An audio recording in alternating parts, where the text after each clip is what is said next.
राधे राधे प्यारे भक्तों, जिंदगी में जब बचपन का खेल खत्म हो जाता है तब किस्मत का खेल शुरू हो जाता है।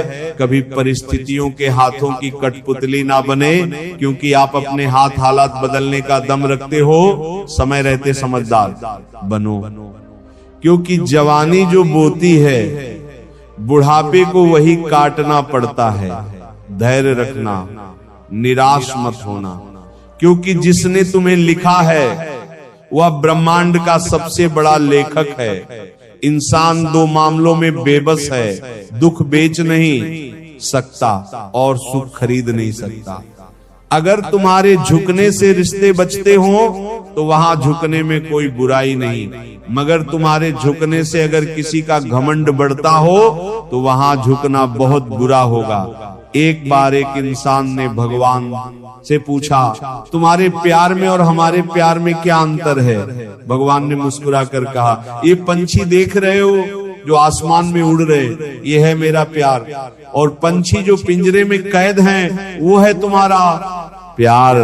अगर आपका परिवार आपसे प्यार करता है, आपके कुछ अच्छे दोस्त हैं, आपकी मेज पर खाना है, आपके सर पर छत है, तो आप जितना सोचते हैं उससे कहीं ज्यादा अमीर हैं। भले ही किसी औरत ने आज तक ताजमहल ना बनवाया हो, लेकिन उन्होंने करोड़ों मकानों को घर बना रखा है। उस बददुआ से एक बार फिर भी बचा जा सकता है जो शब्दों से दी गई हो, लेकिन उस बददुआ से बचना नामुमकिन है जो खामोशी से दी गई हो।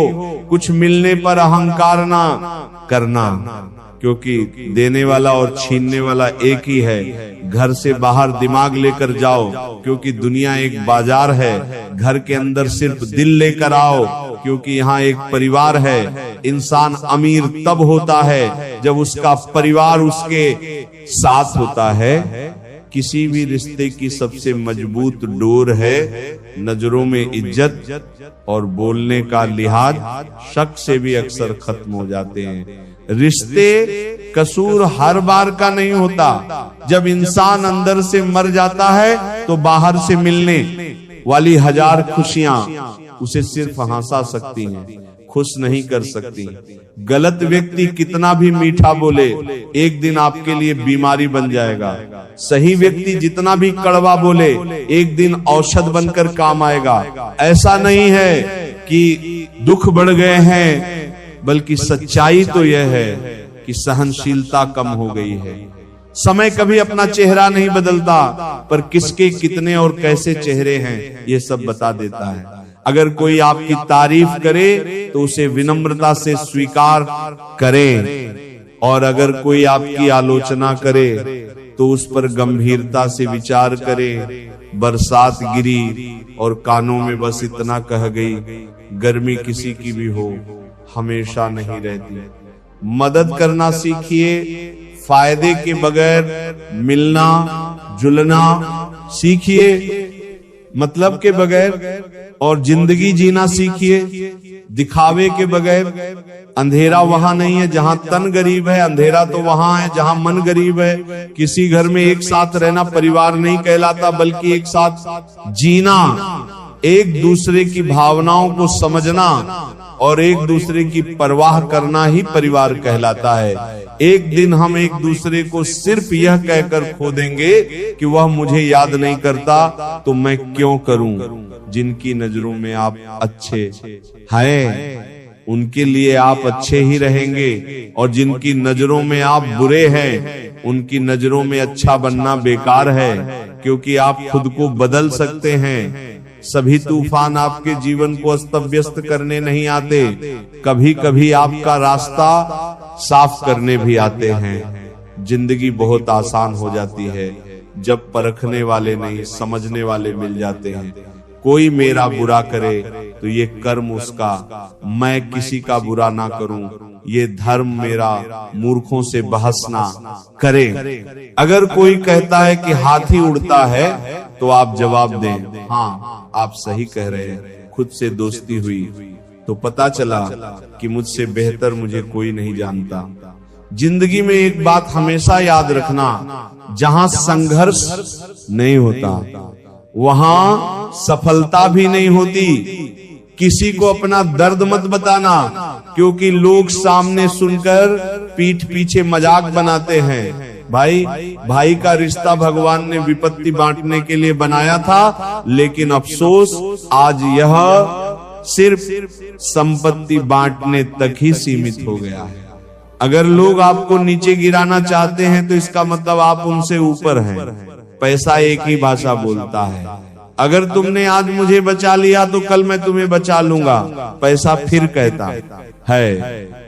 भले मैं ऊपर साथ नहीं जाऊंगा, पर जब तक मैं नीचे हूं तुम्हें ऊपर लेकर जाऊंगा। दुनिया का सबसे गरीब इंसान वह है जिसके अंदर हिम्मत ही नहीं है। जिंदगी जीनी है तो तकलीफ तो होगी ही, वरना मरने के बाद तो जलने का भी एहसास नहीं होता। जिसे अकेले में रोकर चुप होना और अपना दर्द छुपाना आता है, वो इंसान आज की दुनिया में सबसे ताकतवर होता है।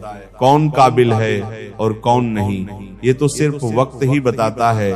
जिंदगी के 3 उसूल बना लो, उससे जरूर माफी मांगो। जिसे तुम चाहते हो उसे कभी मत छोड़ो जो तुम्हें चाहता हो। उससे कभी कुछ मत छुपाओ जो तुम पर भरोसा करता हो। जिस इंसान को सच बोलने की आदत होती है, लोग सबसे ज्यादा गलत उसी को मानते हैं। लोग अगर बदलते हैं तो बदल जाने दो, सब पीछे आएंगे। बस अच्छा वक्त आने दो। ऐसे लोगों से सदा बचकर रहना जिनके दिलों में भी दिमाग होता है। हर किसी को अपना समझना छोड़ दो, हमेशा खुश रहोगे। ये वो जमाना है जहां सच्चा दोस्त थोड़ा सा नाराज हो जाए तो वह दुश्मनों की लाइन में खड़ा हो जाता है और आपसे बदला लेने की ताक में रहता है। दिल 1000 बार चीखे, उसे चिल्लाने दो। जो आपका नहीं, उसे जाने दो। जिंदगी के 4 नियम: पैसा कमाओ, परिवार को खुश रखो, अपनी जिंदगी में आनंद करो और अपने काम से काम रखो। एक गांव में एक बहुत ही गरीब ब्राह्मण रहता था और उसके घर में एक विशाल पीपल का वृक्ष था। उस वृक्ष पर एक मोर और मोरनी का जोड़ा रहता था। वो दोनों बहुत ही बुद्धिमान थे। ब्राह्मण बड़ा ही सीधा साधा और सच्चा इंसान था। वो बेचारा गरीबी का जीवन जी रहा था और परिवार का पालन पोषण भी सही से नहीं कर पाता था। लेकिन वह ब्राह्मण उन दोनों मोर और मोरनी का बहुत ख्याल रखता था। वो उनको खाने को भोजन देता और पीने के लिए पानी देता था।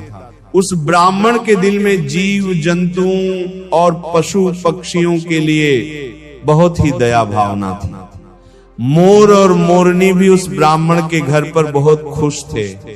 मोर को अपने लिए भोजन लेने कहीं जाना भी नहीं पड़ता था, क्योंकि ब्राह्मण भोजन उनके घोंसले में ही दे दिया करता था।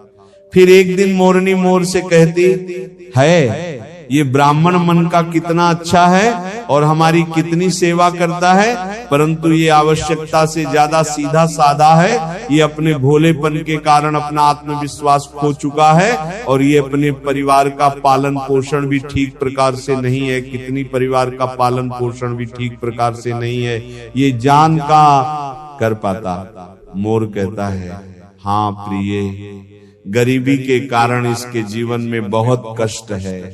तब मोरनी कहती है, संसार में यह 6 कष्ट बड़े ही दुखदाई होते हैं।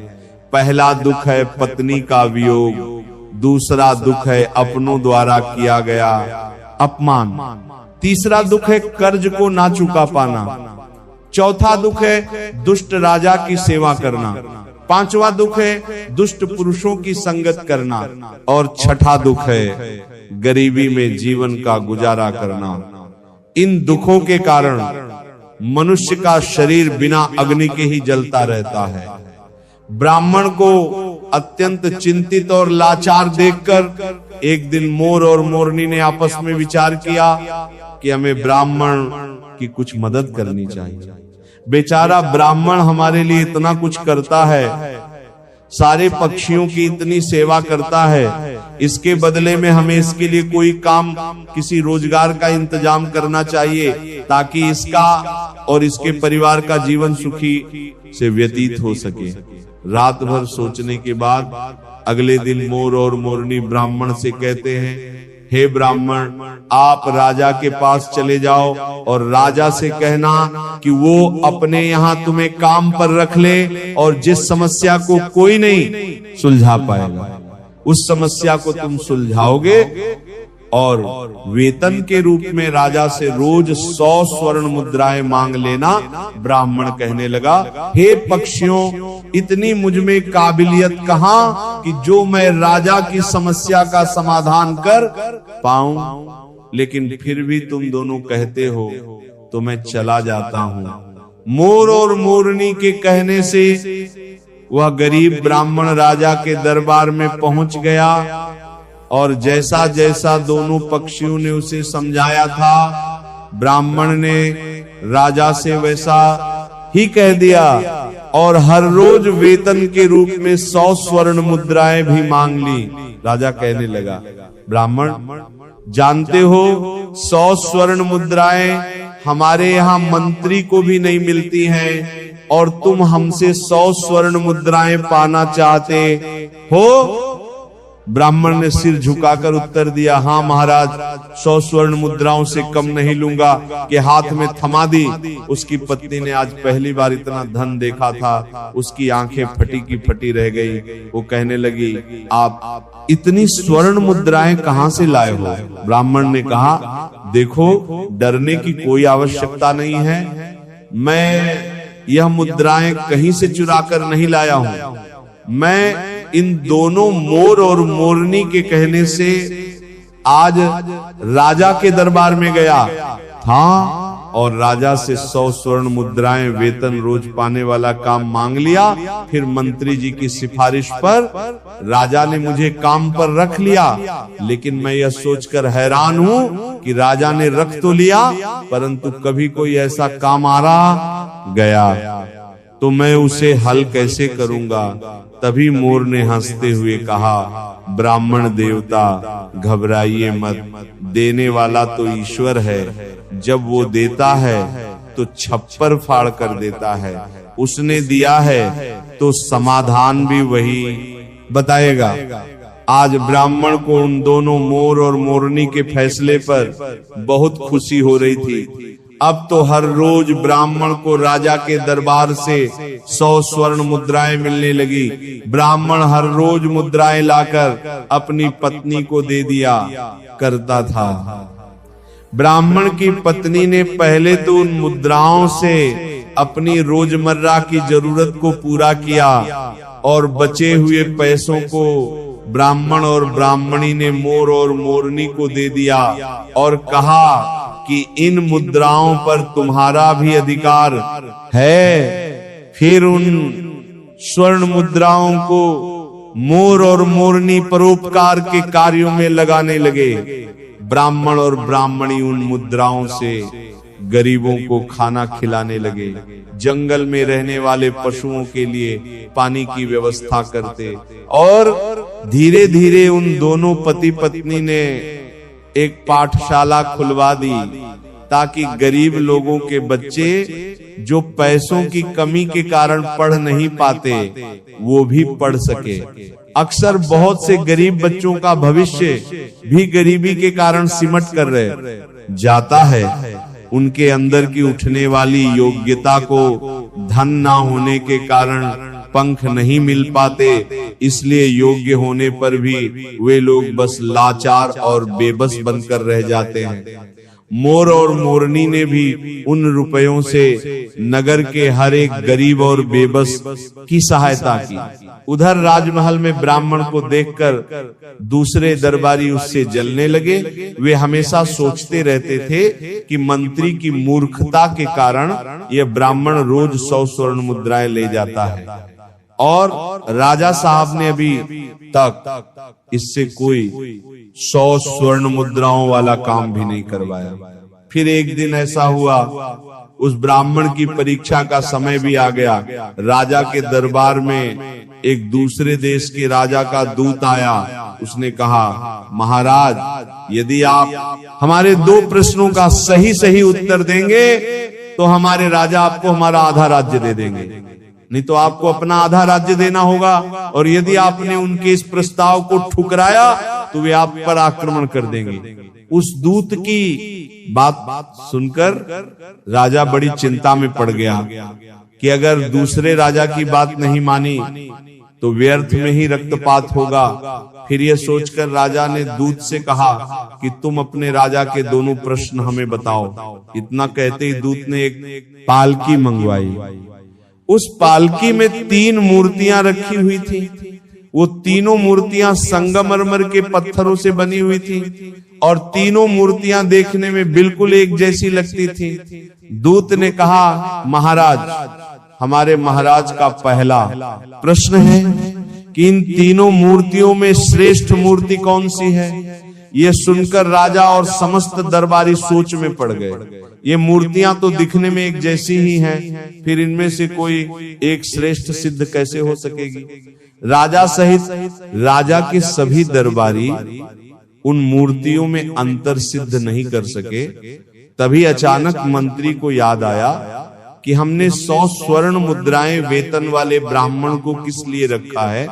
फिर राजा ने तुरंत उस ब्राह्मण को बुलाया और उसे तीनों मूर्तियों में अंतर ढूंढकर श्रेष्ठ सिद्ध करने के लिए कहा। बेचारा भोला भाला ब्राह्मण मूर्तियों को देखकर आश्चर्य में पड़ गया कि इन तीनों मूर्तियों में अंतर कैसे पता किया जाए। यदि नहीं बता पाया तो राजा नौकरी से निकाल देगा। अब तो दरबार में ब्राह्मण से जलने वाले लोग भी सोचने लगे कि आज इस ब्राह्मण का खेल खत्म हो जाएगा। काफी देर मूर्तियों को गौर से देखने के बाद भी ब्राह्मण को कुछ समझ में नहीं आया। तो ब्राह्मण ने कहा, महाराज, इन मूर्तियों को एकांत कक्ष में रखवा दीजिए, तब तक मैं अपने घर होकर आता हूँ। लौटकर मैं इन तीनों मूर्तियों का अंतर और इनमें से सबसे श्रेष्ठ मूर्ति कौन सी है ये मैं आपको जरूर बता दूंगा। इतना है कहकर ब्राह्मण अपने घर को चला गया। उधर राजा ने उन मूर्तियों को एकांत कक्ष में रखवा दिया। ब्राह्मण सीधा अपने घर गया और पूरी बात मोर और मोरनी को बताई। ये बात सुनकर मोर ने कहा, ब्राह्मण देव, जब तीनों मूर्तियां दिखने में एक जैसी हैं तो अंतर जरूर उनके अंदर होगा। तुम एक काम करना, एक पतला सा तार उन मूर्तियों के कान में डालना। वो तार कहाँ निकलता है ये बात आकर मुझे बताना और मैं आपको उनका अंतर समझा दूंगा। मूर्तियों के पास गया और एक पतला सा तार उनके कान में डालकर देखने लगा। पहली मूर्ति के कान में तार डाला तो वह तार दूसरे कान से बाहर निकल गया।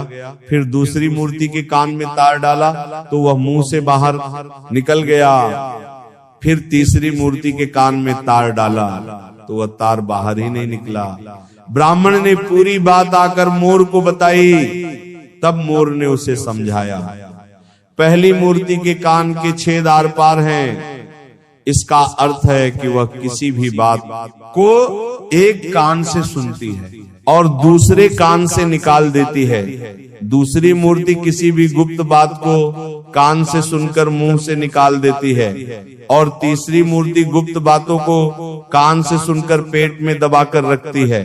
यही तीसरी मूर्ति उन तीनों में से श्रेष्ठ है जो मनुष्य सबकी सुनकर उसे अपने अंदर रखता है, किसी से कहता नहीं और समय आने पर उन बातों को प्रयोग में लाता है। वही मनुष्य बुद्धिमान माना जाता है। मोर ने जैसा बताया ब्राह्मण ने वैसा ही जाकर राजा को बता दिया और फिर दूसरे देश का राजा इस उत्तर से बहुत संतुष्ट हुआ। ब्राह्मण के जवाब से सभी दरबारी भी बहुत प्रसन्न हुए और ब्राह्मण की जय जयकार करने लगे। तभी उस दूत ने दूसरा प्रश्न रखा कि ऐसा कौन सा व्यक्ति है जो एक मरे हुए व्यक्ति के कारण जीवित रहता है और ऐसा व्यक्ति कौन है जो जीवित रहने वाले व्यक्ति के कारण ही जीवित रहता है? ब्राह्मण प्रश्न सुनकर फिर भागकर मोर और मोरनी के पास गया और इस बार मोरनी ने बताया, हे ब्राह्मण देवता, इसका उत्तर एक तो आप हैं यानी ब्राह्मण, और दूसरा व्यक्ति वैद्य है। जब व्यक्ति मर जाता है तो मरने वाले के अंतिम संस्कार से लेकर श्राद्ध कर्म तक के कार्य करके ही पंडित यानी ब्राह्मण दक्षिणा लेकर अपनी जीविका चलाता है, और दूसरा व्यक्ति वैद्य, एक वैद्य मृत्यु की ओर जाने वाले बीमार लोगों को जीवित रखता है और उनसे कमाए हुए धन से अपना जीवन भरता है। ब्राह्मण ने यही उत्तर जाकर राजा के सामने रख दिया। पूरे दरबार में ब्राह्मण की जय जयकार होने लगी। फिर शर्त के अनुसार राजा को आधा राज्य मिल गया। पूरे नगर में ब्राह्मण की इज्जत बढ़ गई। फिर एक दिन राजा ने सोचा कि ब्राह्मण प्रश्न सुनकर अपने घर क्यों जाता था, जरूर इसका कुछ कारण है। राजा के पूछने पर ब्राह्मण ने बताया कि उसके घर के बाहर एक पीपल का पेड़ है। उस पेड़ पर एक मोर और मोरनी का जोड़ा रहता है। वे दोनों पति पत्नी बहुत बुद्धिमान हैं। उनके कहने पर ही मैं आपके यहाँ नौकरी कर रहा हूँ और उन दोनों ने ही इन प्रश्नों के उत्तर मुझे बताए हैं। यह सुनकर राजा बहुत खुश हुआ। फिर राजा ने दोनों मोर और मोरनी को अपने महल में बुलाया और उनसे पूछा, तुमने यह ज्ञान कहाँ से प्राप्त किया है? दोनों पक्षियों ने मुस्कुराकर जवाब दिया, महाराज, यह ज्ञान इसी ब्राह्मण से पाया है जिसके घर में हम रहते हैं। यह ब्राह्मण बहुत ही विद्वान है। इन्होंने शास्त्रों का बहुत अध्ययन किया है। जब ये ब्राह्मण शास्त्रों का अध्ययन करता था तो हम पेड़ पर बैठे बैठे सुनते थे। ये इन्हीं की कृपा का फल है। महाराज, ये ब्राह्मण बहुत ही सीधा साधा है। इनमें आत्मविश्वास की कमी थी। ये जीवन भर अपने सीधेपन से गरीबी का दुख भोगता रहा। इस बार इन्होंने हमारी सलाह मानी और सफल हो गए। राजा कहने लगा, हे पक्षियों, मुझे तुम पर बहुत गर्व है। तुमने एक लाचार ब्राह्मण का मान बढ़ाया है, साथ ही साथ तुमने इस राष्ट्र का नाम रोशन किया है। मांगो, तुम क्या मांगना चाहते हो? तब मोर कहता है, महाराज, मैं चाहता हूँ कि हमारे नगर में सभी जीव जंतुओं का जीवन सुखमय हो और कोई भी पक्षी या कोई भी जानवर भूख प्यास के कारण न मरे। मोरनी भी कहती है, महाराज, मैं चाहती हूँ कि हमारे राज्य में बेटों की तरह ही बेटियां भी शिक्षा प्राप्त करें। कहते हैं, जहाँ नारी अज्ञानता के अंधकार में भटकती है वहां पर कभी सुख शांति नहीं आ सकती। नारी अपनी संतान की गुरु होती है। यदि वह शिक्षित होगी तो उसकी संतान भी शिक्षित होगी। मोर और मोरनी के कहने पर राजा ने अपने राज्य में नारी शिक्षा और जीव जंतुओं की सेवा को बहुत अधिक बढ़ावा दिया।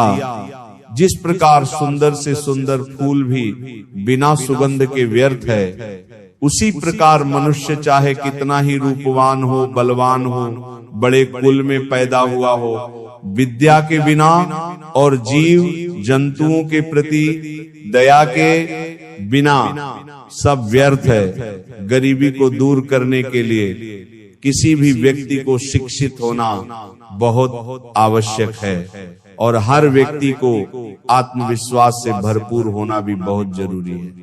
दूसरों की बातों में आकर रिश्ते खराब मत कीजिए, क्योंकि रिश्ते अपने होते हैं, दूसरों के नहीं। बहुत फर्क होता है जरूरी और जरूरत होने में। कभी कभी हम सिर्फ जरूरत होते हैं, जरूरी नहीं कोई लाख खूबसूरत ही सही, लेकिन अगर वह ईमानदार और वफादार नहीं तो कुछ भी नहीं। सांप के दांत में, बिच्छू के डंक में और इंसान के मन में कितना जहर भरा है कोई नहीं बता सकता। दिखाई होती इंसान थोड़े कम और इंसानियत थोड़ी ज्यादा बनाई होती।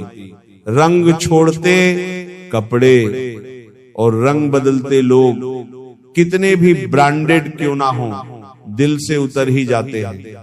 समस्या जब अपनों से हो तो समाधान खोजना चाहिए, क्योंकि न्याय में एक खुश होता है और दूसरा नाराज, जबकि समाधान में दोनों खुश होते हैं। जब भी आप खुद को टूटा हुआ महसूस करो तो घबराना मत। ऊपर वाला आपका इस्तेमाल किसी बड़ी चीज के लिए कर रहा है। प्रार्थना रोज करिए, क्योंकि लोगों से बात करने से ज्यादा आसान है उस ईश्वर से बात करना। किसी को भी अपना दर्द और अपनी खुशी नहीं दिखानी चाहिए, क्योंकि लोग आपकी खुशी में नजर और आपके दुख में नमक जरूर लगाते हैं। जब किसी रिश्ते में जिद और अकड़ आ जाए तो ये दोनों जीत जाते हैं, लेकिन रिश्ता हार जाता है। प्रेम यदि पक्का हो तो झगड़े चाहे कितने भी हों, लेकिन रिश्ता कभी नहीं टूटता।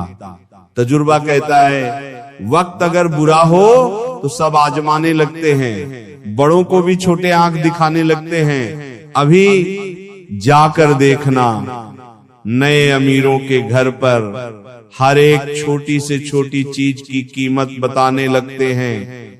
जीवन में जो लोग साथ रहकर छल करे, धोखा दे, चुगली करे, बातों को गलत तरीके से किसी के सामने रखे,